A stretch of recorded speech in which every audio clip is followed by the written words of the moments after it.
আসসালামু আলাইকুম।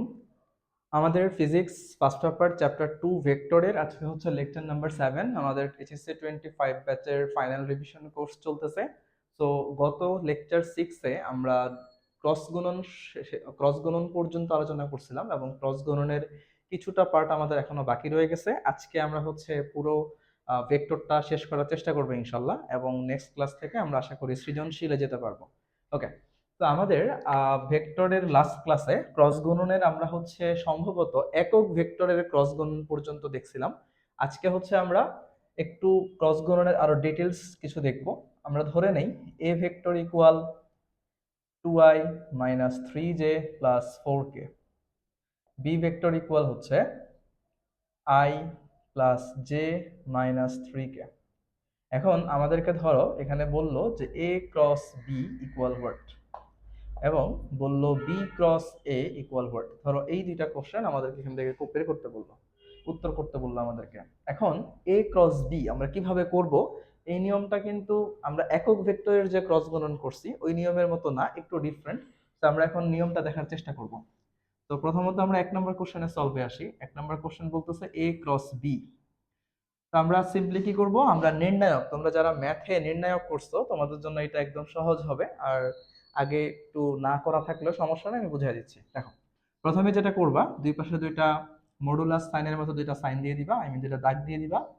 দেন I cap, J cap এবং হচ্ছে কে ক্যাপ লিখবা। লেখার পরে এবার প্রথমে যে থাকবে, প্রথমে এখানে কে আছে, এ ক্যাপ, পরে বি ক্যাপ। প্রথমে যে থাকবে তার সাথে আই জে কে এর যে সহগগুলো আছে এই সহগগুলাকে যার যার নিচে বসাবা। এখানে আই এর সহগ কত, 2, তাহলে এখানে 2 বসবে। এখানে জে এর সহগ হচ্ছে -3, তাহলে -3 বসবে। এখানে কে এর সহগ হচ্ছে 4, তাহলে এখানে 4 বসবে। এরপরে কি আছে দেখো, এরপরে আছে হচ্ছে বি। তো আমরা হচ্ছে বি তে আই জে কে এর সহগগুলা যেগুলো আছে এগুলোকে নিচে নিচে বসাবো। আই এর সহগ এখানে আছে 1, জে এর সহগ আছে 1, কে এর সহগ আছে -3। সো কি বললাম, যদি আমাদেরকে দুইটা ভেক্টর এরকম করে দিয়ে দেয়, দিয়ে বলে যে এ ক্রস বি নির্ণয় করো, তখন হচ্ছে আমরা এ ক্রস বি ইকুয়াল এরকম ভাবে সাজিয়ে লিখতে হবে। আচ্ছা, তো এখন আমাদের ক্যালকুলেশনের পালা। খেয়াল করি কিভাবে ক্যালকুলেশন করব। প্রথমে আমরা এই আই ক্যাপটা নিব, লিখলাম আই ক্যাপ। এখন আই ক্যাপটা যেই কলামে আছে, অর্থাৎ এই যে কলামটা, এবং আই ক্যাপ যে রোতে আছে, অর্থাৎ এই যে রোটা, এই কলাম আর এই রো বাদ বাদ দিয়ে দিব। তাহলে থাকতেছে হচ্ছে এই বাকি চারটা জিনিস। এই বাকি চারটার মধ্যে আমরা ক্যালকুলেশন শুরু করবো এদিক থেকে। দেখো, এদিক থেকে, তার মানে -3 আর -3 গুণ করলে কত হয়, 9। নিয়ম অনুযায়ী মাঝখানে একটা মাইনাস চিহ্ন দিতে হয়। এরপরে এই দিকটা 4 × 1 মানে হচ্ছে 4। যারা বুঝো না তাদের জন্য আরেকবার বুঝাই দিচ্ছি। আমি যাকে প্রথমে ধরবো, মানে অবশ্যই প্রথমে আই ক্যাপ দিয়ে শুরু করতে হবে, তুমি চাইলেও জে ক্যাপ দিয়ে শুরু করতে পারবা না, এটাই রুলস। সো আই ক্যাপ প্রথমে লিখবো, এরপর আই ক্যাপ যে কলামে থাকবে সেই কলামটা, ওই কলামের নাম্বারগুলো বাদ দিয়ে দিব। আই ক্যাপ যে রোতে থাকবে ওই রোতে যা কিছু আছে সেগুলো আপাতত বাদ চিন্তা করে নিব। তাহলে থাকতেছে হচ্ছে বাকি চারটা ডিজিট। এখন এখানে কি করব, প্রথমে আমি ডান দিক থেকে শুরু করব। সো -3 গুণ করলে কত, 9। নিয়ম অনুযায়ী একটা মাইনাস চিহ্ন দিতে হবে। এরপর হচ্ছে 4 × 1 করলে 4 চলে আসবে। এইবার আই ক্যাপের কাজ শেষ। আই ক্যাপের কাজ শেষ হওয়ার পরে আমরা এবার জে ক্যাপ নিয়ে কাজ করব। ওকে, আমি জিনিসগুলো একটু মুছে তোমাদের সুবিধার জন্য আরেকবার লিখতেছি। সো আই ক্যাপ ছিল, তারপর জে ক্যাপ ছিল, তারপর কে ক্যাপ ছিল, 2 -3 আর হচ্ছে 4, আর এখানে হচ্ছে 1 1 -3। ওকে, ডান। আমাদের আই ক্যাপের কাজ শেষ, এবার আমরা জে ক্যাপ নিয়ে কাজ করব। সো জে ক্যাপের আগে একটা মাইনাস দিতে হয়। সো মাইনাস জে ক্যাপ লিখলাম। সেম প্রসিডিউর, জে ক্যাপ যেই কলামে আছে সেই কলামটা বাদ, এবং জে ক্যাপ যেই রোতে আছে সেই রোটাকে আমরা বাদ দিয়ে দিব। তার মানে এখন এই জিনিসগুলো আমাদের এখান থেকে ধরে নিলাম নাই, আছে বাকি চারটা ডিজিট, 2 4 1 -3। আমরা আগের মতো ডান দিক থেকে 2 × -3 মানে হচ্ছে -6, নিয়ম অনুযায়ী একটা মাইনাস, তারপর 4 × 1 মানে হচ্ছে 4। আশা করি বুঝাতে পারছি। এবার হচ্ছে আমাদের কে ক্যাপ। কে ক্যাপ নেওয়ার আগে অবশ্যই প্লাস কে ক্যাপ দিতে হবে। আর আমরা সেম আরেকবার লিখতেছি। তোমাদের তো এতবার লেখার দরকার নাই, তোমরা জাস্ট মনে মনে এই ক্যালকুলেশন গুলো করতে হবে। I cap, J cap, K cap, আর হচ্ছে 2 -3 4 1 1 -3। ওকে, এবার কে ক্যাপ। কে ক্যাপ যে কলামে আছে সেই কলামটা বাদ দিব, কে ক্যাপ যে রোতে আছে সেই রোটা বাদ দিব, এগুলা বাদ। এখন আমাদের ক্যালকুলেশন হচ্ছে এই চারটাকে নিয়ে। তাহলে 2 × 1 মানে হচ্ছে কত, 2, মাইনাস নিয়ম অনুযায়ী মাইনাস দিতে হবে, -3 × 1 মানে -3, সো এই মাইনাসে মাইনাসে মিলে প্লাস হয়ে যাবে, এখানে হবে 3। সো এখন আমি এখানে এটা করে যা পাবো সেটাই হচ্ছে অ্যান্সার। তো দেখো আর পাচ্ছি হচ্ছে কত 5i ক্যাপ, তারপর হচ্ছে এখানে -10 আর মাইনাস মিলে প্লাস হয়ে যাবে 10j ক্যাপ, 2 3 করলে 5k ক্যাপ। এটাই হচ্ছে a ক্রস b ভেক্টরটা। একটা জিনিস খেয়াল করছো যে এই যে a ক্রস b এর যে রেজাল্টটা আসছে, এই রেজাল্টটা কি রাশি? এই রেজাল্টটা হচ্ছে একটা ভেক্টর রাশি।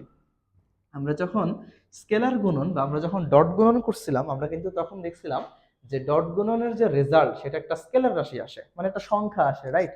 কিন্তু এখানে আমাদের এই a ক্রস b এর যে ফলাফল, এটা কি রাশি আসছে? ভেক্টর রাশি আসছে। আমরা কিন্তু আগেই বলছিলাম গত ক্লাসে যে আমরা যখন বলছিলাম এ ক্রস বি মানে কি, এ বি সাইন থিটা ইটা, এই এতটুকু পর্যন্ত রাশিটা স্কেলার ছিল, কিন্তু যখন আমি ইটা সঙ্গে গুণ করে দিছি, ইটা মানে একক ভেক্টর ছিল, তখন এই যে ফলাফলটা একটা ভেক্টর রাশি হয়ে গেল। তো তার একটা দিক আছে।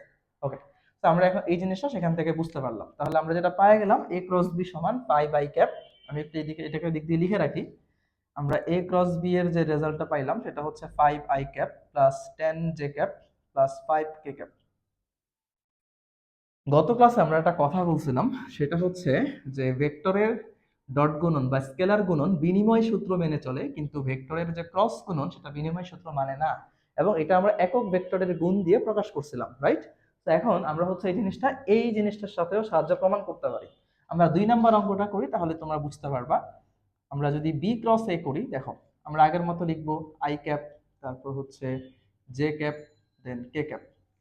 এরপর হচ্ছে সহগগুলা। এখন দেখো প্রথমে বি আছে, রাইট? তাহলে বি তে যে সহগগুলো আছে সেগুলো আগে বসাইতে হবে। 1 1 -3। তারপরে এ আছে, এ তে সহগগুলো বসাইতে হবে 2 -3 4। আচ্ছা, সো প্রথমে কি করব? আগের মতো আই ক্যাপ লিখবো। আই ক্যাপ এই কলামে আছে, এই কলামটা বাদ, এই রোটা বাদ, তাহলে এই চারটা থাকে। তাহলে 4 × 1 মানে কত? 4। সূত্র অনুযায়ী -3 গুণ করলে হচ্ছে +9, সো এখানে +9 গেল। এরপর জে লিখবার আগে মাইনাস জে ক্যাপ দিতে হয়, জে লেখার আগে মাইনাস দিতে হয়। যে যে কলামে আছে সেই কলামটা বাদ, ওই রোটা বাদ, তাহলে থাকতেছে এটা এটা এটা এটা। তো প্রথমে 1 × 4 মানে হচ্ছে 4, সূত্র অনুযায়ী মাইনাস।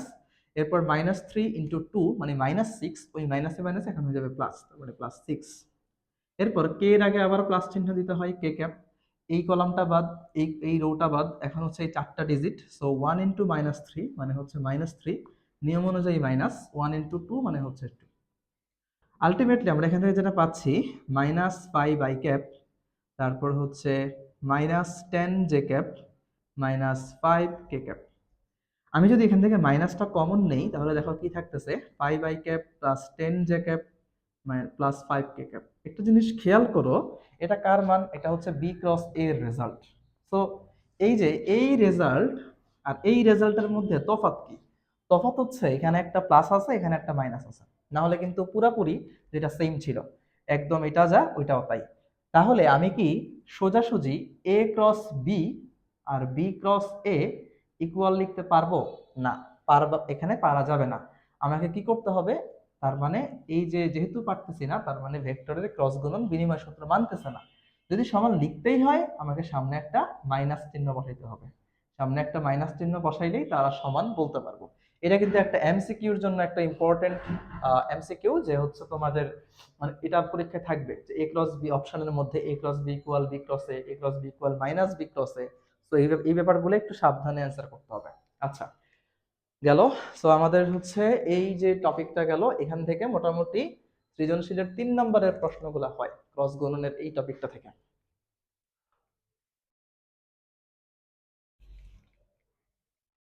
আচ্ছা, সো এখন আমরা আরো কিছু ক্রস গুণনের ম্যাথ দেখবো। যেমন ক্রস গুণনের ম্যাথের মধ্যে তোমার এরকম একটা ম্যাথ প্রায়ই আসে, A cap equal 2i cap -mj cap plus 3k cap, V vector equal 6i cap plus 3j cap plus 9k cap.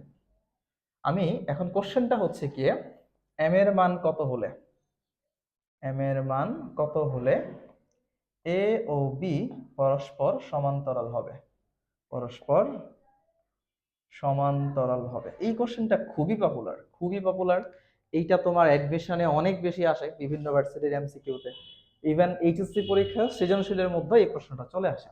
আচ্ছা, তো এখন আমরা কোশ্চেনটা খুবই সহজে সলভ করবো। দেখো, আমাদেরকে বলতেছে এ এম এর মান কত হলে এ আর বি পরস্পর সমান্তরাল হবে। গত ক্লাসে কিন্তু আমরা দুইটা ভেক্টর সমান্তরাল হওয়ার শর্ত শিখছিলাম। কি শিখছিলাম?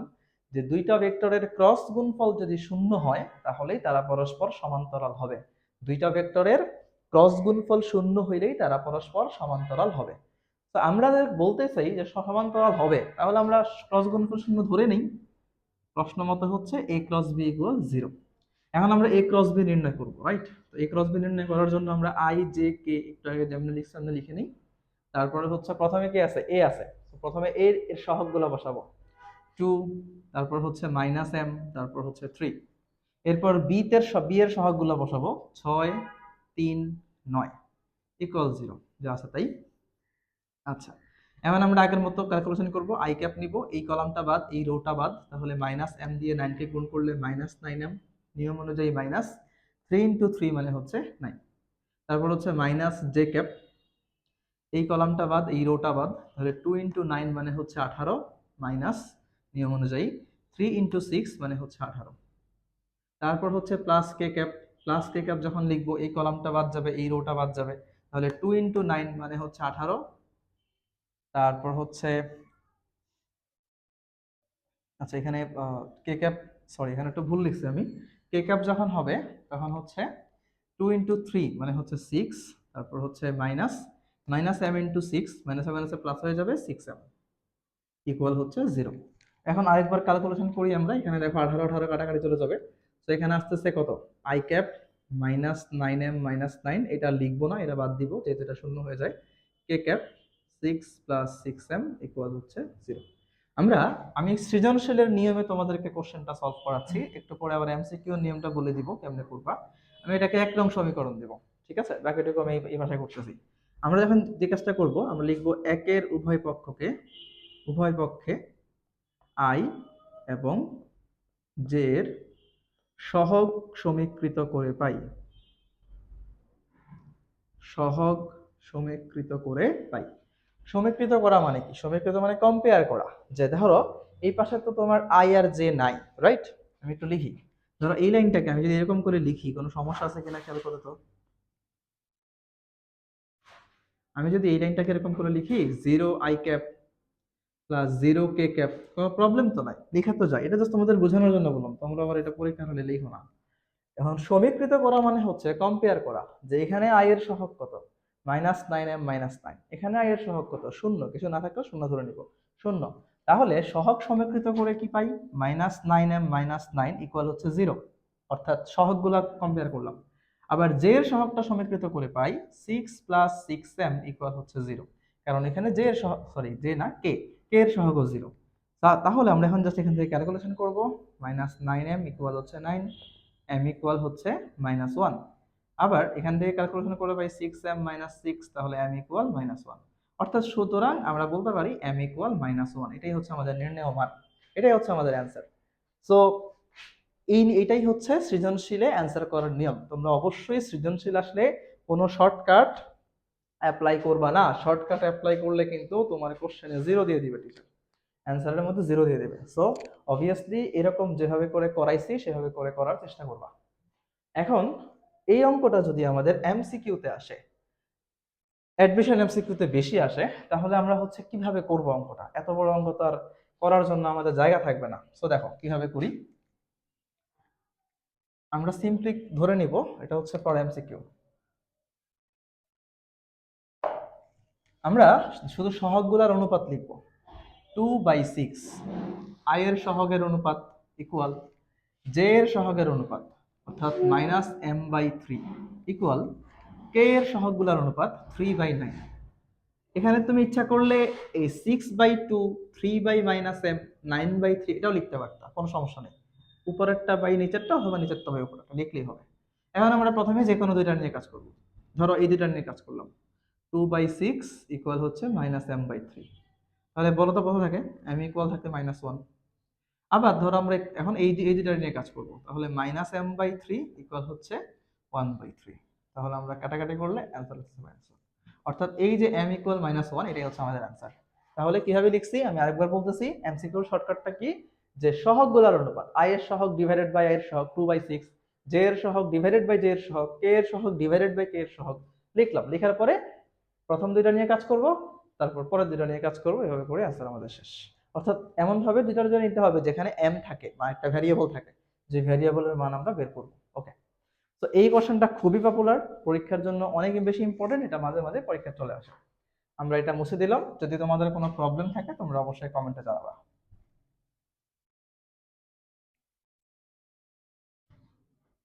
আমরা এখন শিখবো হচ্ছে ভেক্টরের যে ক্রস গুণফল আছে, ক্রস গুণফলের তোমার অ্যাপ্লিকেশনটা কোথায়। ক্রস গুণফল দিয়ে আমরা হচ্ছে সামান্তরিকের ক্ষেত্রফল নির্ণয় করতে পারি, ত্রিভুজের ক্ষেত্রফল নির্ণয় করতে পারি, এই জিনিসগুলো এখন আমরা ম্যাথ আকারে দেখবো। আচ্ছা, তোমাদের যারা যারা কিন্তু এখনো ক্লাস ঠিকভাবে করতেছো না, তারা কিন্তু একদম খুব মানে যারা পড়াশোনা শুরু করো নাই এখন পর্যন্ত, তারা কিন্তু অতি সত্বর পড়াশোনা শুরু করে দাও। কারণ কি, তোমাদের এইবার এইবার যে যারা এইচএসসি 25 ব্যাচ আছো, যারা এইচএসসি 25 ব্যাচ আছো, তাদের জন্য কিন্তু একটা মানে একটা ক্রুশিয়াল টাইম আসতেছে। একটা ক্রুশাল টাইম আসতেছে কেন? কারণ হচ্ছে বিগত বছরগুলোতে দেখছো 2021 সাল থেকে বিশেষ করে এ প্লাসের কিন্তু অনেক বেশি ছড়াছড়ি হয়েছে। গত সালে মানে এই যে 24-এ যখন রেজাল্ট দিল, এ প্লাস কিন্তু তুলনামূলক কমে আসছে। এবং তোমাদের বেলায় 25 ব্যাচ, তোমাদের বেলায় কিন্তু এ প্লাসের অনেক বেশি ঘাটতি পড়তে পারে। এটা মানে অনুমান করা যাচ্ছে, যেহেতু দেশের একটা অবস্থা চেঞ্জ হয়েছে, সবকিছুই চেঞ্জ হবে, পরীক্ষা ব্যবস্থা চেঞ্জ হবে। আই মিন এই যে খাতা দেখার যে পদ্ধতিগুলা হয়তো একটু কড়াকড়ি আনা হবে। কারণ অনেক বেশি এ প্লাস পাইলেও এরা কিন্তু অ্যাডমিশনে যায় ব্যর্থ হয়। তো অবশ্যই সেখান থেকে তোমার আহ ছাকনটা ঠিক মতো করবে মনে হয় এবার, যে এ প্লাসের সংখ্যা কমায় দিবে, যাতে করে যারা আসলেই পড়াশোনা করছে, যারা আসলেই মেধাবী, শুধু তারাই যেন এ প্লাস পায়। তো আগের মতো এখন আর হবে না যে তুমি অল্প একটু লেখা দিয়ে আসলা, বা অল্প একটু নলেজ নিয়ে পরীক্ষায় গেলা আর তুমি পরীক্ষা দিয়ে প্লাস পাই গেলা, এটা কিন্তু এখন আর হচ্ছে না। তো এই জিনিসটাতে কেয়ারফুল থাইকো। তোমরা যেহেতু মানে একদম ক্রান্তিকালের একটা মুহূর্তে পড়ে গেছো, তো তোমাদের জন্য টাইমটা অনেক বেশি ক্রুশাল। তো তোমরা পড়ালেখা ঠিকঠাক ভাবে করো, এখনো কিন্তু সময় আছে তোমাদের। তোমাদের পরীক্ষা জুলাইয়ের লাস্টে, তো এখন বলতে গেলে প্রায় তোমাদের কাছে 5 থেকে 6 মাস টাইম আছে। তোমরা এই টাইমটাকে খুব ভালোভাবে ইউটিলাইজ করার চেষ্টা করো, যাতে করে হচ্ছে তোমরা প্রত্যেকটা চ্যাপ্টারের একটা গুড নলেজ নিয়ে পরীক্ষা হলে বসতে পারো। ওকে, আমি আশা করি তোমাদের সবাই তোমরা আহ, সফলকাম হবা এই ক্ষেত্রে। ওকে, সো আমরা এখন ভেক্টরের তোমার ক্রস গুণফলের অ্যাপ্লিকেশনে প্রথমে আমরা সামান্তরিকের ক্ষেত্রফল নির্ণয় দেখব। সামান্তরিকের ক্ষেত্রফল নির্ণয়। সামান্তরিকের ক্ষেত্রফল দুই ভাবে নির্ণয় করা যাবে। দেখো, প্রথমে আমি প্রথম প্রসেসটা হচ্ছে, দুটি সন্নিহিত বাহু যদি দেওয়া থাকে, সন্নিহিত বাহু দেওয়া থাকলে, ওকে, তো ধরো আমি আমি অঙ্কের সাহায্যে তোমাদেরকে বুঝিয়ে দেবো জিনিসটা। ধরো এই একটা সামান্তরিক ও এ সি বি, যেটা সন্নিহিত বাহু, একটা ধরো এটা, একটা ধরো এটা। এই বাহু বরাবর পি ভেক্টর, এই বাহু বরাবর কিউ ভেক্টর কাজ করতেছে। এখন তোমাকে কি করলো, তারা পি ভেক্টর দিয়ে দিল, ধরো 2i cap minus 3j cap plus 4k cap. Q vector তোমাকে দিয়ে দিল i cap plus j cap plus k cap. তোমাকে বললো এটা ক্ষেত্রফল কত। বুঝো তাহলে এখানে কি দেওয়া, এখানে সামান্তরিকের যেটা সন্নিহিত বাহু দেওয়া আছে পি আর কিউ, বললো ক্ষেত্রফল নির্ণয় করতে। তো আমরা যেটা করব, ক্ষেত্রফল নির্ণয়ের এখানে সূত্রটা হচ্ছে, যদি সন্নিহিত বাহু দেওয়া থাকে এ ক্রস বি করব, করে এটার মান নির্ণয় করে দিব। বুঝো, এ ক্রস বি ফার্স্টে বের করব, বের করে ওইটার মান নির্ণয় করে দিব। ঠিক আছে, তো আমরা অঙ্কটা করে ফেলি, তাহলে আমাদের আইডিয়া ক্লিয়ার হয়ে যাবে। আমরা এখানে ফার্স্টে পি আর কিউ এর ক্রস গুণন করব। তো করে ফেলি আমরা, I cap J cap K cap. প্রথমে পি তে যে আই জে কে আছে এগুলো বসাবো, 2 -3 4। এরপর কিউ এর মধ্যে যে আই জে কে আছে 1 1 1, এগুলো বসালাম। বসানোর পর এখন একটু আগে তো ক্রস গুণন দেখে আসছি কেমনে করতে হয়। আই ক্যাপ যখন নিব তখন -3 -4, জে ক্যাপ যখন নিব তখন হচ্ছে 2 -4, কে ক্যাপ যখন নিব তখন হচ্ছে তোমার 2 + 3। ক্যালকুলেশন করলে আসতেছে -7 আই ক্যাপ, তারপর হচ্ছে -7 সেখানে প্লাস হয়ে যাবে 2 জে ক্যাপ প্লাস 5 কে ক্যাপ। এখন আমাদেরকে বলছে মান বের করতে। তো এটা হচ্ছে a ক্রস b, এটা কিন্তু মান না। মান বের করে কেমনে একটা ভেক্টরের, আমরা সবাই জানি আশা করি এতদিনে, সেটা হচ্ছে রুট ওভার দিয়ে সহগগুলোর স্কয়ার। i এর সহগ কত -7, তাহলে -7 হোল স্কয়ার, প্লাস j এর সহগ কত 2, তাহলে 2 স্কয়ার, k এর সহগ কত 5, তার মানে 5 স্কয়ার। ক্যালকুলেশন করে যদি আমরা আসি 49, তারপর হচ্ছে 4, তারপর হচ্ছে 25, ক্যালকুলেশন করে তোমরা এখান থেকে যা পাবা এত বর্গ একক, এত বর্গ একক। এটাই হচ্ছে আমাদের অ্যান্সার। যদি কখন, যখন সামান্তরিকের যেটা সন্নিহিত বাহু দেওয়া থাকে, এই ক্ষেত্রে তোমরা এভাবে করে ক্ষেত্রফল বের করবা। আচ্ছা, এবার 2 নাম্বার মেথডে আসি। 2 নাম্বার হচ্ছে সামান্তরিকের দুইটা কর্ণ দেওয়া থাকলে, দুটি কর্ণ দেওয়া থাকলে,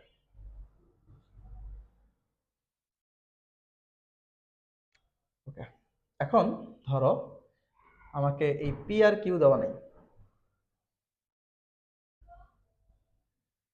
দেওয়া আছে এইটা আর ধরো এটা, দুইটা কর্ণ দেওয়া আছে। একটা কর্ণ বরাবর ধরো কাজ করতেছে, আমি ধরে নিলাম এটা হচ্ছে এম ভেক্টর, আর একটা কর্ণ বরাবর ধরো কাজ করতেছে হচ্ছে তোমার এন ভেক্টর। ওকে, দুইটা কর্ণ দেওয়া আছে সামান্তরিকের। তো কর্ণ যদি দেওয়া থাকে তখন ক্ষেত্রফলের সূত্র হচ্ছে হাফ, এখানে এম ক্রস এন লিখে দিই, এম ক্রস এন। অর্থাৎ হাফ দিয়ে যে দুইটা ভেক্টর তোমাকে দেওয়া থাকবে তারা যদি কর্ণ বরাবর কাজ করে, তাহলে তাদের ক্রস গুণনের যে মান সেটাকে 2 দিয়ে ভাগ করে দিব। সেটাই হচ্ছে ক্ষেত্রফল বের করার সিস্টেম। তাহলে বাহু যদি দেওয়া থাকে, বাহু দেওয়া থাকলে যে দুটা বাহু দেওয়া থাকবে তাদের বরাবর যে ভেক্টর কাজ করবে সেই দুটা ভেক্টরের ক্রস গুণ করে ক্রস গুণনের মান বের করে দিব। আর যদি দুটা কর্ণ দেওয়া থাকে এবং সেই কর্ণ বরাবর দুটা ভেক্টর কাজ করে, তাহলে ওই দুইটা বা ভেক্টরের ক্রস গুণন করে তার যে মান, সেই মানকে আমরা 2 দিয়ে ভাগ করে দেব। আমি এখানে এক্সাম্পলটা দেখাই দিই। ধরো এটা এখন আমাদের, এটা হচ্ছে আমাদের এখন এম, এটা হচ্ছে এন, এটা হচ্ছে আমাদের এম, এটা হচ্ছে ধরো এন। সো এখন যদি আমরা এখন এম আর এন করি, এম ক্রস এন, তাহলে আমরা এটাই মান পাবো। এখন এটা আমাদের অ্যান্সার হবে না, এটা ধরে থাকলো M cross N, M cross N এর মান।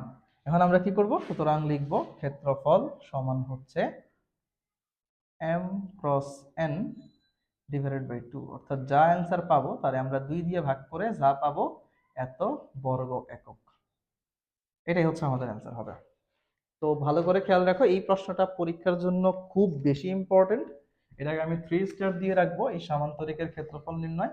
পরীক্ষার জন্য এটা খুবই ইম্পর্টেন্ট, প্রচুর আসে অনেকগুলা বোর্ডে। তোমরা দেখবা 2015 থেকে 2024 সাল পর্যন্ত যেই বোর্ডগুলোতে প্রশ্ন আসছে, তোমরা প্রতি বছর কোনো না কোনো বোর্ডে পাবা যে সামান্তরিকের ক্ষেত্রফল থেকে প্রশ্ন আসেই। আচ্ছা, একটা জিনিস আমি বলে রাখি, ফিজিক্সে ভালো করার একটা সবচেয়ে সহজ উপায় বলে রাখি, যারা ফিজিক্সের কনসেপ্ট বুঝো না বা ম্যাথ গুলা ধরতে সমস্যা হয়, তোমরা 2015 থেকে 2024 পর্যন্ত বোর্ডে যতগুলা ম্যাথ আসছে জাস্ট ওইগুলা বুঝে করো। আমি এটা একদম কনফিডেন্টলি বলতে পারি, তুমি যদি হচ্ছে 15 থেকে 24 পর্যন্ত যতগুলা বোর্ডে যত ম্যাথ আসছে, তুমি যদি এই সব কয়টা বোর্ড বুঝে করতে পারো, তুমি ইনশাআল্লাহ ফিজিক্সের কোনো টপিকে, মানে ফিজিক্সের কোনো টপিক থেকে ম্যাথ আসতে পারবা না এমন হবে না। তুমি অবশ্যই A+ পাওয়ার মতো একটা প্রস্তুতি নিয়ে পরীক্ষায় বসতে পারবা। ঠিক আছে? তবে অবশ্যই অবশ্যই ক্ষেত্রে অনেকেই যেটা ম্যাথ করতে গিয়ে অনেকে যেটা প্রবলেম হয়, অনেকেই ম্যাথগুলা করে কিন্তু সৃজনশীলের ক এবং খ নাম্বার প্রশ্নগুলোর প্রতি তারা একদম গুরুত্বহীন হয়ে পড়ে। তো এই যে এটাকে কিন্তু গুরুত্ব দিতে হবে। ক খ নাম্বার প্রশ্নগুলা তুমি যদি না পারো, তোমার কিন্তু অনেকগুলা নাম্বার মিস হয়ে যাবে। অবশ্যই এটার জন্য কি করতে হবে, বইয়ের রিডিং পড়া মাস্ট। তোমরা অনেকেই যে কাজটা করো, শুধু টেস্ট পেপার থেকে ম্যাথ করো কিন্তু বইয়ের রিডিং পড়ো না। আমি বারবার বলি বইয়ের রিডিং অবশ্যই পড়তে হবে। এই যে আমি যে এখানে লেকচারগুলো দিচ্ছি, তোমরা অবশ্যই এগুলো ফলো করবা। পাশাপাশি তোমাদেরকে বই পড়তে হবে, যে কোনো বই তুমি পড়ো, কোনো সমস্যা নাই। বাজারে ম্যাক্সিমাম বইগুলো স্ট্যান্ডার্ড, সো তুমি যেই বইটাই তুমি পারো তোমার কাছে আছে, তুমি ওই বইটাই একবার ফুললি রিভিশন করে নাও। আমি আশা করি কখ নাম্বার বলো, এমসিকিউ বলো, ইভেন তোমার হচ্ছে এই টপিকগুলো তোমার বুঝতে খুবই সহজ হবে। আচ্ছা, তো আমরা এখন সামান্তরিকের ক্ষেত্রফল শিখলাম, এবার আমরা ত্রিভুজের ক্ষেত্রফল নির্ণয় করা শিখব।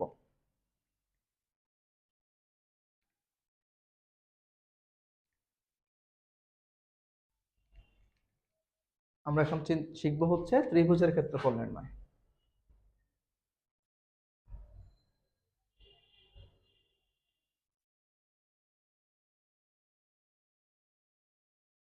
তো ত্রিভুজের ক্ষেত্রফল নির্ণয় করব কেমনে?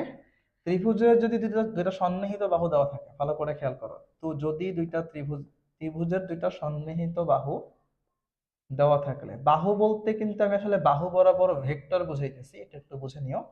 থাকলে ক্ষেত্রফল হবে হাফ, ধরো একটা পি একটা কিউ, দুইটা বাহু ভেক্টর দেওয়া আছে, হাফ পি ক্রস কিউ। ত্রিভুজের দুইটা সন্নিহিত বাহু আমি ধরে নিলাম, ধরো একটা হচ্ছে পি, একটা ধরো কিউ।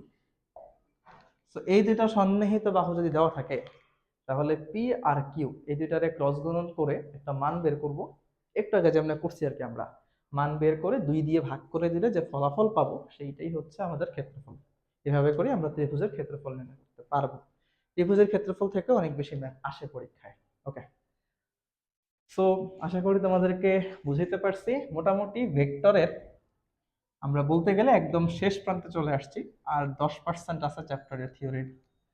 আজকে এটা শেষ করে দিই, দেন আগামী ক্লাসে আমরা একদম পার্মানেন্টলি ম্যাথে চলে যাব। আচ্ছা, আমাদের মোটামুটি ভেক্টরের যে পার্ট, বীজগণিতিক পার্টটা আমাদের শেষ। এবার হচ্ছে আমরা ভেক্টর ক্যালকুলাস পার্টটা করব। ঠিক আছে, ভেক্টরের যে ক্যালকুলাস পার্টটা সেটা করব। তো এখন আমরা শুরু করব ভেক্টর ক্যালকুলাস। খুবই শর্টলি আলোচনা করে দিব এটা, কারণ এখান থেকে প্রশ্ন অত বেশি আসে না, কম আসে, এবং হচ্ছে এই ক্যালকুলাস পার্টের কিছু অংশ পড়লেই খুব ভালোভাবে, তুমি যদি হচ্ছে কয়েকটা অংশ গুরুত্ব দিয়ে পড়ো, তুমি এখান থেকে খুব সহজে অ্যান্সার করতে পারবা।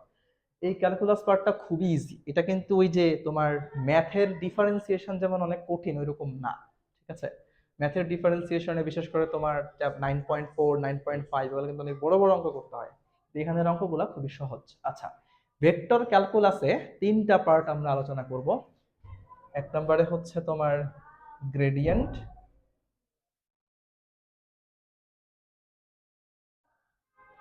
2 নাম্বার হচ্ছে ডাইভারজেন্স,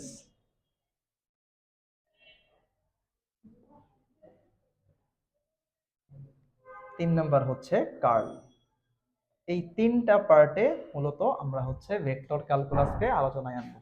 ওকে, তো আমাদের এই জিনিস টপিকে ডিরেক্ট যাওয়ার আগে আমাদের কিছু জিনিস সম্পর্কে ভালো ধারণা থাকতে হবে। তো আমরা আগে ওই জিনিসগুলা, ওই বেসিকগুলো আমরা ক্লিয়ার করব। আচ্ছা, তোমরা যারা ডিফারেন্সিয়েশন ম্যাথে করছো, এতদিনে সবার করা হয়ে যাওয়ার কথা। তো তোমরা অবশ্যই জানো যে হচ্ছে ওইখানে অপারেটর ধরতে হয় একটা, রাইট? অপারেটর কি ধরতে হয়? যেমন ডিডি, এখানে তুমি এক্স ধরতে পারো, ওয়াই ধরতে পারো, জেড ধরতে পারো, কোনো সমস্যা নাই। আর এখানে একটা যাকে অপারেশন করবা সে থাকবে। তো এটাকে বলতেছে অপারেটর, এই যে এই পার্টটাকে বলতেছে অপারেটর, রাইট? আর এখানে যে থাকবে তার উপর তুমি অপারেশনটা করবা, এটা হচ্ছে ডিফারেন্সিয়েশনের অপারেটর। এটাও আমরা এখানে মূলত এই ক্যালকুলাসে বলতে, আমরা এখানে ক্যালকুলাস দুইটা পার্ট, তো একটা হচ্ছে যোগজীকরণ, একটা অন্তরীকরণ। আমরা এখানে ভেক্টরের মেইনলি হচ্ছে এই 3টা পার্টই অন্তরীকরণ। অন্তরীকরণ, তবে এই অন্তরীকরণটা হচ্ছে আংশিক অন্তরীকরণ। আংশিক, আমরা ম্যাথে যেটা পড়ে আসছে এটা হচ্ছে সম্পূর্ণ অন্তরীকরণ। আংশিক অন্তরীকরণ কিন্তু আমাদের শুধু ফিজিক্সে আলোচনা করা আছে। তো আংশিক অন্তরীকরণের যে অপারেটর, আংশিক অন্তরীকরণ, এখানের যে অপারেটর, এই অপারেটরের নাম হচ্ছে, অপারেটরটাকে এরকম করে লেখা হয় ডেল ডেল এক্স। মানে এখানে এক্স বলতে আমি এখানে এক্স দিয়ে বুঝাইলাম, তুমি এখানে এক্স এর জায়গায় যে কোনো কিছু থাকতে পারে, ওয়াই জেড টি বা যে কোনো ভ্যারিয়েবল অ্যাকচুয়ালি থাকতে পারে এখানে। তো এখানে সোজা কথায় ডি হবে না, এখানে আমরা ডেল্টা দিয়ে প্রকাশ করব। স্মল ডেল্টা যেটা আছে, দুইটা ডেল্টা আছে, একটা হচ্ছে এইটা, একটা হচ্ছে এইটা, এটা আমরা প্রকাশ করব। সো ডেল ডেল এক্স, আর এখানে কেউ একজন থাকতে পারে যার উপর আমি অপারেশনটা করব। আচ্ছা, এখন আংশিক অন্তরীকরণের সূত্রের সাথে আমাদের ম্যাথের যে সম্পূর্ণ অন্তরীকরণ আছে, সূত্রের খানিকটা মিল আছে, একটু পার্থক্য আছে কিছু জায়গায়। আমি দেখা দিচ্ছি, সূত্র আকারে দেখা দিচ্ছি। প্রথমে দেখো, এই সূত্রটা তো আমরা, আচ্ছা আমি একটু আংশিক অন্তরীকরণের সূত্রগুলো পাশাপাশি লিখবো। সরি, সম্পূর্ণ, এটা হচ্ছে সম্পূর্ণ অন্তরীকরণ, আর আমরা যেটা দেখবো এটা হচ্ছে আংশিক। আমরা এখানে দেখছিলাম D D X X to the power N সমান, আমরা দেখছিলাম N X to the power N minus one, এটা দেখছিলাম, রাইট? এখানে হচ্ছে del del X X to the power N সমান হচ্ছে N X to the power N minus one. তারপর আমরা এখানে দেখছিলাম ডিডিএক্স যদি সি থাকে কনস্ট্যান্ট 0 হয়, এখানেও same, del del X constant থাকলে 0। পার্থক্যটা কোথায়? পার্থক্যটা হচ্ছে দুইটা ভ্যারিয়েবল যখন থাকে। ধরো ডিডিএক্স আমরা যখন হচ্ছে ধরো একটা আমরা এক্স ওয়াই লিখলাম, ডিডিএক্স এক্স ওয়াই লিখলাম। আচ্ছা আমি একটা এক্সাম্পল দিয়ে বুঝিয়ে দিচ্ছি তোমাদেরকে জিনিসটা। আমরা আচ্ছা সূত্র আকারে লিখি ফার্স্টে, সূত্র আকারে লিখি। ধরো ডিডিএক্স ইউভি, ইউভি এর সূত্রটা আমরা কেমন করছি? ফার্স্ট আমরা ইউ কে কনস্ট্যান্ট রাখবো, তারপর ভি কে অন্তরীকরণ করব, আবার আমরা ভি কে কনস্ট্যান্ট রেখে আমরা হচ্ছে ইউ কে অন্তরীকরণ করব। এরকমই তো শিখছিলাম। এটা সূত্র সেম, এটা সূত্র same, del del X U V, U কে কনস্ট্যান্ট রেখে প্রথমে আমরা হচ্ছে ভি কে অন্তরীকরণ করব, আবার ভি কে কনস্ট্যান্ট রেখে আমরা হচ্ছে ইউ কে অন্তরীকরণ। তাহলে পার্থক্যটা কোথায়? পার্থক্যটা হচ্ছে যখন আমরা ম্যাথ করব তখন এই পার্থক্যটা দেখা যায়। বিশেষ করে 3 নাম্বার সূত্রটা যে আমরা লিখলাম এখানে মেইন পার্থক্যটা। একটা এক্সাম্পল দিয়ে আমি বুঝাই। ধরো তোমাকে একটা অঙ্ক করতে দিল D D X X square Y cube, D D X X square Y cube. So তুমি অঙ্কটা কিভাবে করবা? যারা অন্তরীকরণ পারো তাদের জন্য এটা খুব ইজি হবে, না পারলে সমস্যা নেই, দেখা দিচ্ছি। এটা ধরো ইউ, এটা ধরো ভি, তাহলে প্রথমে ইউ কে কনস্ট্যান্ট রাখবো, ভি কে অন্তরীকরণ করব, আবার ভি কে কনস্ট্যান্ট রাখবো, ইউ কে অন্তরীকরণ করব, ইউ কে অন্তরীকরণ করব। ওকে, চলো শুরু করি আমরা। তো প্রথমে হচ্ছে X square D D X Y cube, এটার অন্তরীকরণ কত হবে? 3y স্কোয়ার আর ডিওয়াই বাই ডিএক্স। কিভাবে করলাম? D D X X to the power N, এটাকে আমরা এক্স ধরে নিচ্ছি, তাহলে N X to the power N minus one মানে 3y স্কোয়ার আসবে। আর এখানে যেহেতু এক্স, এখানে যেহেতু ওয়াই, তাহলে অন্তরীকরণটা সম্পূর্ণভাবে করা যাচ্ছে না, করা যাচ্ছে না দেখে এটা চলক আকারে থেকে গেছে, ডিওয়াই বাই ডিএক্স আকারে এখানে রয়ে গেছে। আচ্ছা এবার আসি, এটা যদি করি ওয়াই কিউব আর এখানে করলে আসতেছে 2x, অর্থাৎ মোটামুটি এটা হচ্ছে এখানকার অ্যান্সার। এই সম্পূর্ণ অন্তরীকরণ দিয়ে যদি আমরা করি এই জিনিসটাকে, যদি হচ্ছে আমরা আংশিক অন্তরীকরণ করি অর্থাৎ del del X X square Y cube, দেখো কিভাবে লিখতে পারি। সেম সূত্রগুলো আমরা অ্যাপ্লাই করি। প্রথমে এক্স স্কোয়ারকে কনস্ট্যান্ট রাখলাম, ওয়াই কিউবকে অন্তরীকরণ করলাম, তারপর আমরা ওয়াই কিউবকে কনস্ট্যান্ট রাখলাম, এক্স স্কোয়ারকে অন্তরীকরণ করব। এখানে যেটা ঘটে খেয়াল করি, এখানে যেটা ঘটে, এখানে যা থাকবে খুব ভালো করে বুঝো, এখানে যা থাকবে এখানে যদি সেটা না থাকে, এখানে যদি একেবারেই সেটা না থাকে, এখানে যা থাকবে এখানে যদি একেবারেই সেটা না থাকে, তখন অ্যান্সার হবে 0। অ্যান্সার হবে কত? 0। কারণ আংশিক অন্তরীকরণের বেলায় এইটা বাদে, মানে এখানে যে থাকবে এই চলকটা বাদে এখানে যদি অন্য কেউ থাকে, মানে এই চলকটা বাদে বলতে আমি এখানে এক্স এর কোনো অস্তিত্ব নাই, দেখো এখানে শুধু ওয়াই আছে, তখন সে হচ্ছে এই পুরা জিনিসটাকে একটা কনস্ট্যান্ট নাম্বার ধরে নেয়, একটা ধ্রুবক ধরে নেয়। আর ধ্রুবকের অন্তরীকরণ কত? 0।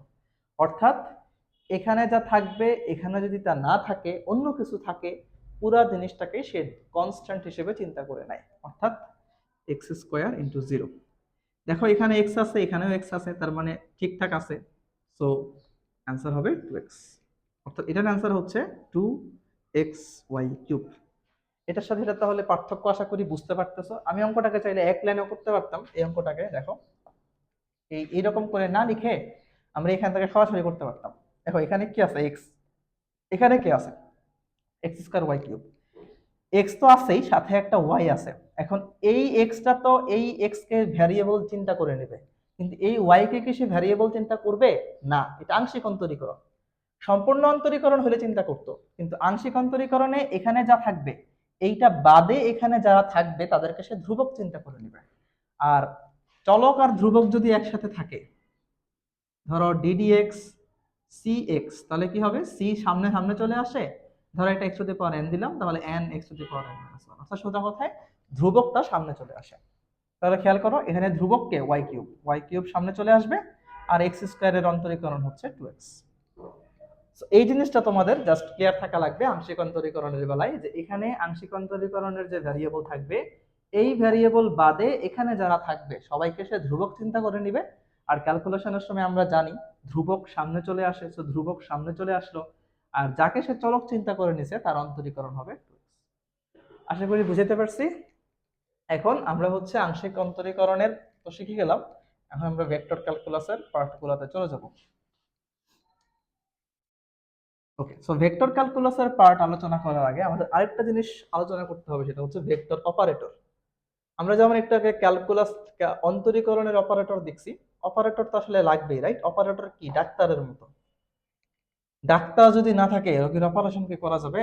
যাবে না। সো অপারেটর লাগবে। ভেক্টর অপারেটরকে বলা হয় এই যে এটা, এটা হচ্ছে ভেক্টর অপারেটর।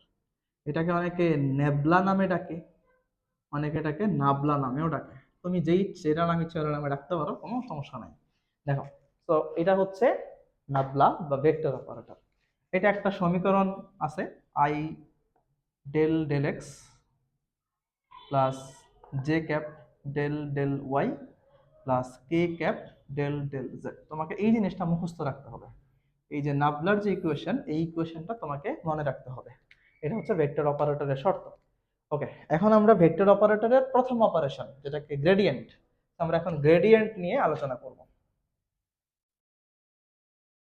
গ্রেডিয়েন্ট,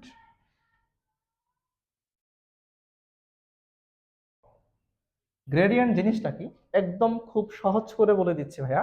গ্রেডিয়েন্ট মানে হচ্ছে স্কেলার ক্ষেত্র হতে, স্কেলার ক্ষেত্র হতে ভেক্টর ক্ষেত্রে উত্তরণের কৌশল, উত্তরণের কৌশল। স্কেলার ক্ষেত্র থেকে ভেক্টর ক্ষেত্রে উত্তরণের যে কৌশল, সেইটাকে আমরা বলতে পারি গ্রেডিয়েন্ট। তোমরা গ্রেডিয়েন্টের সংজ্ঞাটা খুব সুন্দর করে বই থেকে ইয়ে করে নিবা, বইয়ে লেখা আছে। আমরা জাস্ট বোঝানোর জন্য যতটুকু দরকার এটুকু বুঝাইলাম। ধরো তোমার কাছে একটা স্কেলার রাশি আছে, স্কেলার ফিল্ড আছে। স্কেলার ফিল্ড বলতে একটা স্কেলার রাশি বোঝায়। ধরো তোমার কাছে একটা স্কেলার ফিল্ড আছে, এখন তুমি চাচ্ছ এটাকে ভেক্টরে কনভার্ট করতে। তো তুমি কি করতে হবে, ওই স্কেলার ফিল্ডের উপর তুমি জাস্ট গ্রেডিয়েন্ট অ্যাপ্লাই করে দিবা। গ্রেডিয়েন্ট অ্যাপ্লাই করলেই তোমার ওই স্কেলার ফিল্ডটা সম্পূর্ণরূপে ভেক্টর ফিল্ড হয়ে যাবে। তো এখন আমরা এই জিনিসটা দেখবো যে গ্রেডিয়েন্ট কেমনে স্কেলারকে ভেক্টর বানায়। আচ্ছা, তো এখন দেখো এটাকে প্রকাশ করা হয় যেভাবে, গ্রেডিয়েন্টের যে প্রকাশ, ধরো আমরা আমাদের কাছে ধরো এ একটা রাশি আছে, স্কেলার রাশি এ হচ্ছে একটা স্কেলার রাশি। আমরা ধরো এটা গ্রেডিয়েন্ট বের করতে চাই। সো এরকম ভাবে লেখা হয় গ্রেড এ। ঠিক আছে, সোজা পুরোটা না লিখে, মানে গ্রেডিয়েন্ট পুরোটা না লিখে গ্রেড এ লেখা হয়। অথবা এটাকে আমরা প্রকাশ করতে পারি নেবলা এ। এ একটা স্কেলার রাশি, আমি আগেই বলছি। নেবলা এ এর ব্র্যাকেট দিতেও পারো, না দিতে পারো, তোমার ইচ্ছা। তবে মাঝখানে এই যে নেবলা আর এর মাঝখানে ভুলেও কোনো ফোঁটাও দেওয়া যাবে না, কারণ ফোঁটা দিলেই সেটা অন্য কিছু ভাই হয়ে যাবে। ঠিক আছে, তো একটু পরে আমরা সেটা দেখবো যে অন্য কি হয়। সোজা কথায় আমি এখানে ব্র্যাকেটটা ইগনোর করতেছি, ব্র্যাকেটটা দেওয়ার দরকার নেই, বাট এমন মাঝখানে কোনো ফোঁটা বা গুণ চিহ্ন কিছুই দিবা না, রাইট? জাস্ট এরকম করে লিখবা। ওকে, এখন হচ্ছে আমরা বের করবো অ্যান্সারটা। চলো শুরু করি। আমরা একটা অঙ্ক দেখি, অঙ্ক দেখলে আমাদের আইডিয়া ক্লিয়ার হবে। ধরো আমাদেরকে বললো ফাই একটা স্কেলার রাশি, যেটা ধরো দেওয়া আছে 2x² y plus 3y² z plus 5, এখানে মাইনাস ধরি একটা, -5z² x। বললো এর গ্রেডিয়েন্ট নির্ণয় করো, এর গ্রেডিয়েন্ট নির্ণয় করো। এবং সাথে আরেকটা তথ্য বলে দিল যে 1 - 1,0 বিন্দুতে, বিন্দুতে গ্রেডিয়েন্ট কত। আচ্ছা, দুইটা অঙ্ক আমি করে দিচ্ছি, দেখো। প্রথমে আছে এটা গ্রেডিয়েন্ট কেমনে বের করব। গ্রেডিয়েন্ট আমরা জানি কেমনে লিখতে হয়, নেবলা আর যার গ্রেডিয়েন্ট তাকে লিখবো নেবলা ফাই। আচ্ছা, এখন যেভাবে করে লিখবো, নেবলার যে ইকুয়েশনটা আমরা শিখে আসছি একটু আগে, সেটাকে ফার্স্টে ব্র্যাকেটে লিখবো I del del X J del del Y, তারপর হচ্ছে K del del Z.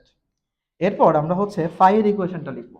Phi, phi এর ইকুয়েশন হচ্ছে কত, 2x² y plus 3y² z minus 5z²।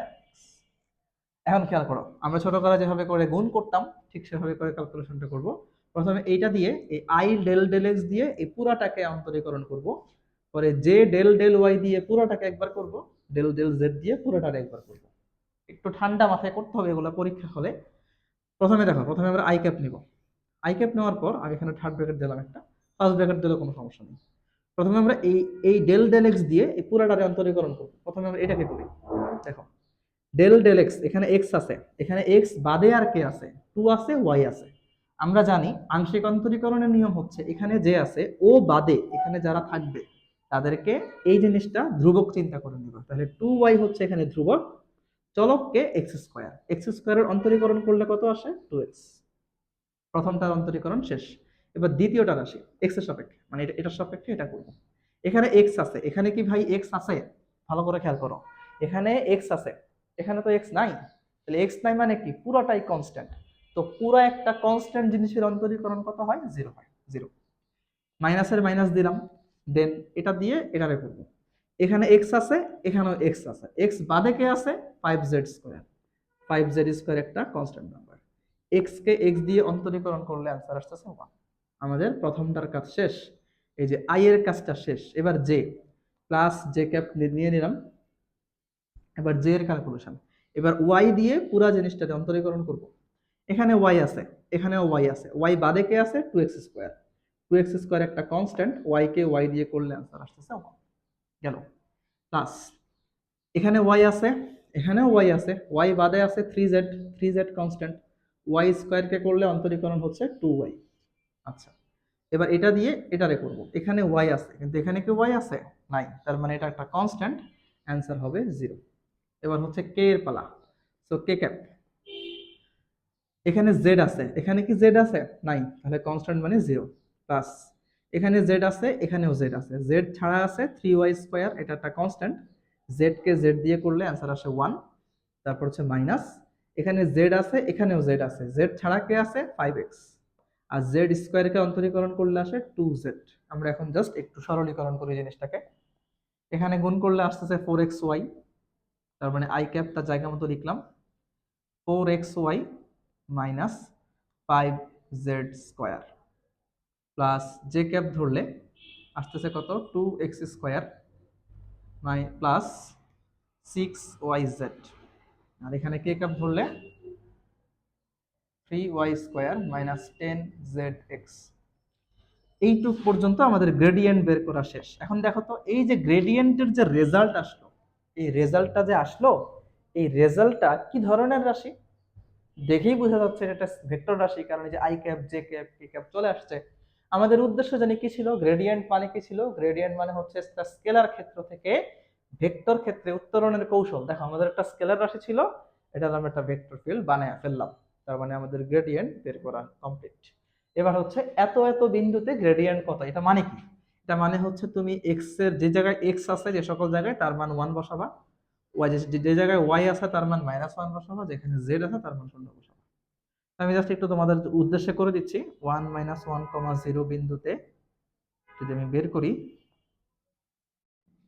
তাহলে কি আসে, প্রথমে এখানে হবে -4 আই ক্যাপ, -4, এখানে হবে 0, জে ক্যাপ ধরলে এখানে হচ্ছে 2, এখানে হবে 0, তারপর কে ক্যাপ ধরলে এখানে আসবে কত, 3, তারপর হচ্ছে এখানে আসবে -0। অ্যান্সার আসতেছে -4 I cap plus 2 J cap plus 3 K cap. এটা হচ্ছে 1 - 1, বিন্দুতে গ্রেডিয়েন্টের ভ্যালু, অ্যান্সার। আর এটা হচ্ছে প্রথম অঙ্কের অ্যান্সার, এটা হচ্ছে দ্বিতীয় অঙ্কের অ্যান্সার। সো এইটুকু যদি তুমি যদি বুঝে থাকো, এখন তোমার যেই ধরনের অঙ্কই দেখ না কেন তুমি আশা করি পারবা। তবে তোমাকে ওই যে ম্যাথের যে ডিফারেন্সিয়েশন আছে সেগুলোর সূত্রগুলো পারতে হবে। যেমন ধরো এখানে ধরো টু এক্স স্কোয়ার ওয়াই, এখন সাইন এক্স আছে, কি আছে, সাইন এক্স, বা ধরো আছে টু সাইন এক্স। এখন তুমি যদি সাইন এক্স এর অন্তরীকরণ না জানো, এটা কি হবে, তুমি করতে পারবা, পারবা না। তো তোমাকে আগে অবশ্যই অন্তরীকরণের যে বেসিক ফর্মুলা গুলো, সবগুলা লাগে না, কিছু বেসিক ফর্মুলা, যেমন D D X ln X 1/x, D D X sin X cos X, D D X cos X মানে minus sin X, D D X U V, তারপর হচ্ছে তোমার D D X X to the power N, D D X C into X to the power N. এই কয়েকটা formula জানলেই চলবে, খুব বেশি পেঁচাই না কিন্তু, ঠিক আছে। ওকে, তো আমরা হচ্ছে এখন গ্রেডিয়েন্টের ব্যাপারটা জানলাম। গ্রেডিয়েন্টের পরে এখন আমরা শিখবো হচ্ছে ডাইভারজেন্স।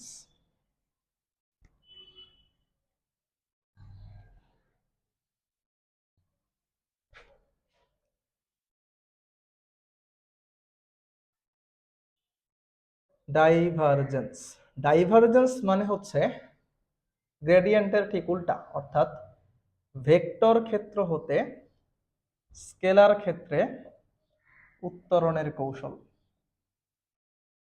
উত্তরণের কৌশল অর্থাৎ আমাদের কাছে একটা ভেক্টর ক্ষেত্র থাকবে, আমরা চাচ্ছি এটারে স্কেলার বানাইতে, তাহলে ওইটার উপর আমাদের ডাইভারজেন্স অ্যাপ্লাই করতে হবে, তাহলে সে স্কেলার হয়ে যাবে। প্রকাশ করব কেমনে? প্রকাশ করে হচ্ছে ধরো ডাইভারজেন্স, একটা ধরো এ একটা ভেক্টর রাশি, তাহলে ডাইভ এ ভেক্টর লিখবো, অথবা আমরা যদি চাই এরকম লিখতে পারি নেবলা ডট এ ভেক্টর লিখতে হবে। এটা হচ্ছে ডাইভারজেন্সের প্রকাশ। নেবলা দিতে হবে, মাঝখানে একটা ডট সাইন দিতে হবে, তারপর হচ্ছে এই ভেক্টর। এই ডট দিয়ে বলতে ডট গুণন বুঝাইতেছে এখানে। ওকে, তো ডট এ ভেক্টর। আচ্ছা, ধরো একটা এক্সাম্পলে আসি আমরা। ধরো ওই যে ফাই একটা এখন ভেক্টর রাশি, 2x² y I cap plus 3y² z j cap minus 4z² x k cap. আমাকে বললো এর ডাইভারজেন্স কত, এবং ধরো বললো 1 - 1, 0 বিন্দুতে ডাইভারজেন্স কত। ওকে, এটা আমাদেরকে জিজ্ঞেস করলো। সো এখন হচ্ছে আমরা যেটা করব, আমরা ফার্স্ট অফ অল এখানে ডাইভারজেন্স কিভাবে বের করব। আমরা জানি নেবলা ডট যেটা দেওয়া থাকবে যেই ভেক্টরটা, সেটা আগের মতো আমরা নেবলার ইকুয়েশন লিখব I del del X, J del del Y, এবং হচ্ছে K del del Z dot আমরা ফাইটা লিখে ফেলবো, টু মানে যেটা ভেক্টর রাশি দেওয়া থাকবে, plus 3y² zj minus 4z² x কে ক্যাপ। ওকে, এখন এইটা আগেরটার চাইতে খুবই ইজি। দেখো, আগেরটা তো আমরা হচ্ছে এইটা দিয়ে পুরাটারে করা লাগতো, এটা দিয়ে পুরাটারে, এটা দিয়ে পুরাটারে করা লাগতো, খুবই ঝামেলার ছিল। এখন এটা খুবই একটা ইজি জিনিস, খেয়াল করো কেন ইজি বলতেছি, কারণ এই মাঝখানে ডট গুণনটা এসে জিনিসটাকে ইজি করে দিছে। আমরা যখন ভেক্টরের ডট গুণন আলোচনা করছিলাম, কিভাবে করছিলাম, আই এর সাথে শুধু আই ক্যাপ এর সহগগুলা গুণ করতে হয়, জে এর সাথে জে ক্যাপের সহগগুলা গুণ করতে হয়, কে এর সাথে কে ক্যাপের সহগগুলা গুণ করতে হয়। এখানেও ভাই হুবহু সেম নিয়ম, গুণ করব না, শুধু অন্তরীকরণ করবো আর কি। আই দিয়ে আমার জে রে করা লাগবে না, কারণ আই আর জে মিলে তো ভাই শূন্য হয়ে যাবে। আবার আই দিয়ে কে রাও করা লাগবে না, অর্থাৎ নিজেরা নিজেরা করবে। আই আই আই এর সাথে করবে, জে জে এর সাথে করবে, কে কে এর সাথে করবে। অন্য কেউ অন্য কারোর সাথে এখানে কোনো সম্পর্ক করবে না। ওকে, ডান। তাহলে ফার্স্ট আমরা এটা দিয়ে, মানে এটা দিয়ে ফার্স্ট এটা অন্তরীকরণ করবো, যেহেতু এটাও আই এটাও আই। আই আর লেখা লাগবে না, কারণ আই আর আই এর ডট গুণন তো হয় 1, তাহলে আই এখান থেকে বাদ। এখানে এক্স আছে, এখানে এক্স আছে, এক্স বাদে কে আছে, 2y আছে, 2y কনস্ট্যান্ট, x² অন্তরীকরণ হচ্ছে 2x, R I R I মিলে 1। এটা দিয়ে এটারে করব না, এটা দিয়ে এটা করব না, করব না। এবার এটা দিয়ে এই জে দিয়ে জে সহগটারে করব। সো প্লাসে প্লাসে প্লাস, জে আর জে গুণ করলে তো ভাই 1 হয়ে যায়, তাহলে জে লেখা লাগবে না। ওয়াই দিয়ে এটারে করব, এখানে ওয়াই আছে, এখানে ওয়াই আছে, তাহলে ওয়াই বাদে কে আছে, 3z কনস্ট্যান্ট, y² অন্তরীকরণ হচ্ছে 2y। ডান। তারপর হচ্ছে তোমার এবার এই কে দিয়ে কে অন্তরীকরণ করব, কে আর কে গুণ করলে 1, প্লাসে মাইনাসে মাইনাস বসবে, এখানে জেড আছে, এখানেও জেড আছে, তাহলে 4x হচ্ছে কনস্ট্যান্ট, জেড কে অন্তরীকরণ করলে আসে 2z।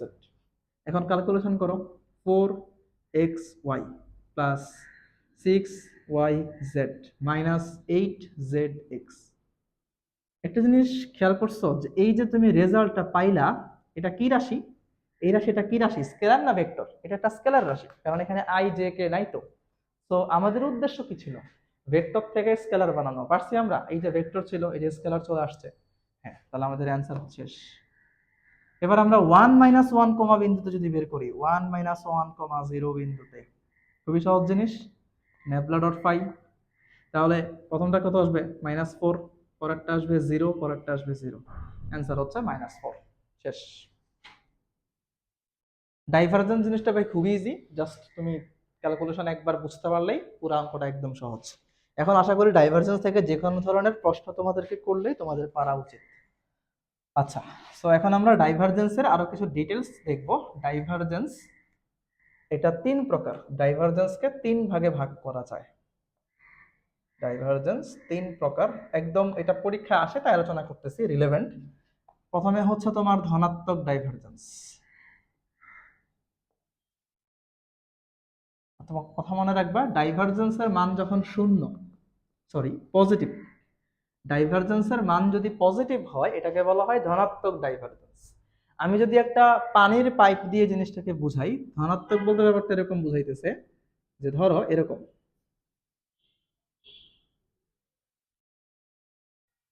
ধরো এই পাশ দিয়ে পানি আসতেছে আর এই পাশ দিয়ে পানি বের হয়ে যাচ্ছে। দেখো তো এই প্রান্তটা হচ্ছে সরু আর এই প্রান্তটা হচ্ছে প্রশস্ত। তো এই সরু প্রান্ত দিয়ে পানি প্রবেশ করে প্রশস্ত প্রান্ত দিয়ে বের হচ্ছে, অর্থাৎ পানির প্রশস্ততা বৃদ্ধি পাচ্ছে।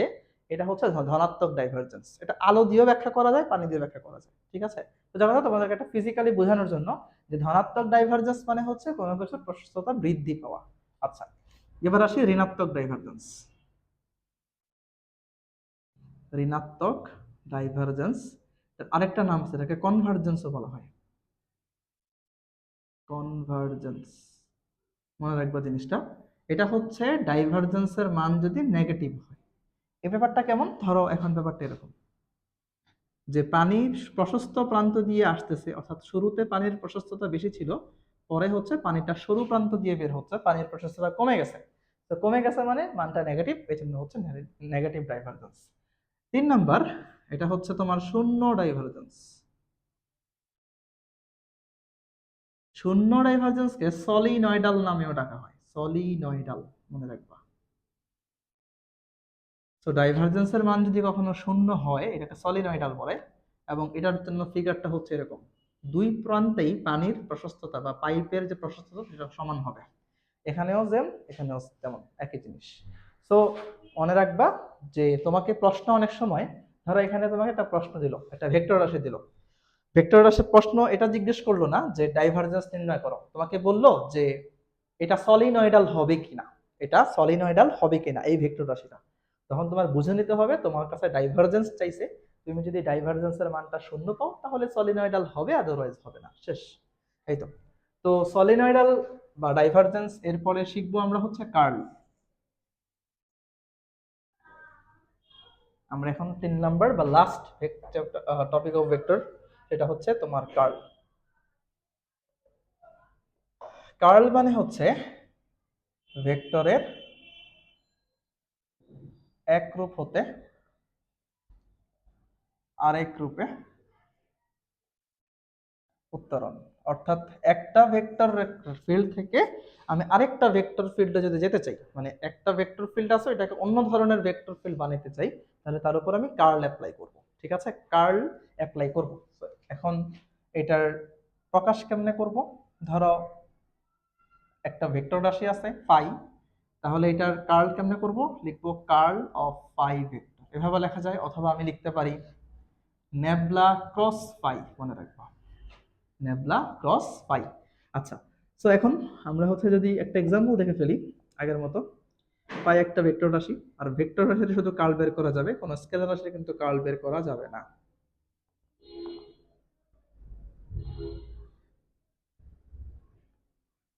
সো আমরা কার্ল বের করতে বললো এর কার্ল কত। আচ্ছা, সো নেবলা ক্রস পাই আমরা যেভাবে করে ক্রস গুণন করছি, আই জে কে। তারপর দেখো আমরা হচ্ছে এখন তোমার এই প্রথমে নেবলা, যেটা নেবলার ইকুয়েশন কি ছিল, del del X del del Y del del Z. তো ক্রস গুণন যেভাবে করতাম, আই এর সহগ কত ছিল, ডেল ডেল এক্স, দেখলাম আই এর সহগ ডেল ডেল এক্স, জে এর সহগ কত ছিল, ডেল ডেল ওয়াই, কে এর সহগ ছিল ডেল ডেল জেড। এবার ফাই এর সহগগুলো লিখবো। প্রথমে কত আছে, 2x² ওয়াই, আই বাদে লিখবো কারণ ক্রস গুণনের নিয়ম তো আমরা জানি। পরেরটা হচ্ছে 3y² জেড, পরেরটা হচ্ছে -4z²এক্স। আচ্ছা, এবার ক্যালকুলেশন আসে। আই ক্যাপ, আই ক্যাপ যখন নিব তখন এই কলামটা বাদ যাবে, এই রোটা বাদ যাবে। আচ্ছা, এটা দিয়ে এটার অন্তরীকরণ করবো, এখানটা মাইনাস আছে মাইনাস দিয়ে নিলাম। ওয়াই আছে, এখানে ওয়াই নাই, অ্যান্সার হবে 0। সূত্র অনুযায়ী মাইনাস দিতে হয়। এটা দিয়ে এটার অন্তরীকরণ করবো, এখানে জেড আছে, এখানে জেড আছে, জেড ছাড়া কে আছে, 3y², আর জেড দিয়ে জেড কে অন্তরীকরণ করলে আসে 1। আই এর হিসাব শেষ। এবার আসি জে, তার আগে মাইনাস বসাইতে হয়।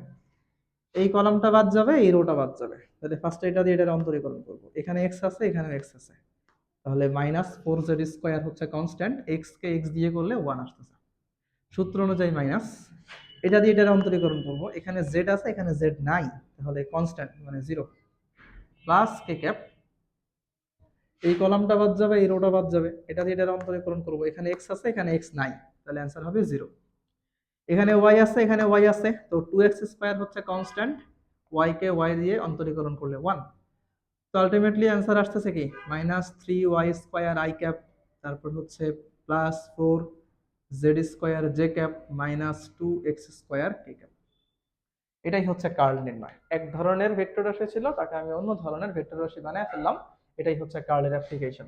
এখন কার্ল সম্পর্কিত আরো যেটা তথ্য বলে রাখি, মনে রাখবা,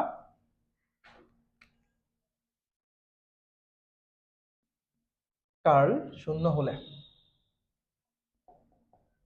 কার্ল শূন্য হলে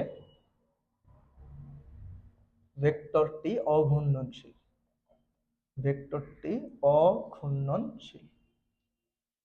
আর কার্ল শূন্য না হলে ভেক্টরটি ঘূর্ণনশীল। মনে রাখবো এটা, এই জিনিসটা পরীক্ষায় খুবই আসে। তার মানে কার্ল দিয়ে একটা ভেক্টরের ঘূর্ণনশীলতা প্রকাশ করে, যে একটা ভেক্টর কি ঘূর্ণনশীল নাকি অঘূর্ণনশীল।